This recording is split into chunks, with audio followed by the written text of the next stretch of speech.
విజయ్ గారు somewhere in the first week of June నుండి తన యొక్క బలాన్ని పెంచుకుంటూ ముందుకెళ్తారు. So first week of June లోపలే ఆయన ప్రూవ్ చేసుకోవాలి దట్ నాకు స్ట్రెంగ్త్ ఉందని. అందులో గవర్నర్ గారు కూడా ముందు నాకు స్ట్రెంగ్త్ చెప్తే కానీ ప్రమాణ స్వీకారం ఒప్పుకోను అన్నారు కాబట్టి స్ట్రెంగ్త్ అది చూపిస్తారు.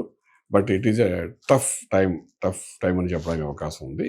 ఇప్పుడు ఆల్రెడీ ఆయనకి దశ కూడా మంచి దశ నడుస్తోంది. ఇక్కడ శుక్రుడు అంటే మనకు రకంగా చూసుకుంటే శుక్రమహాదశ నడుస్తోంది. శుక్రుడు మిథున లగ్నానికి రాజయోగకారకుడు. అంచేత 2017-18 నుండి ఆయన ఫిల్మ్ ఇండస్ట్రీలో కూడా ఆ తర్వాత తీసుకున్న మూవీస్ మంచి పవర్ఫుల్గా స్టార్డమ్లో ముందుకు వెళ్ళడం జరిగింది. అందులో రాహు యొక్క భుక్తి నడుస్తాం ప్రస్తుతానికి.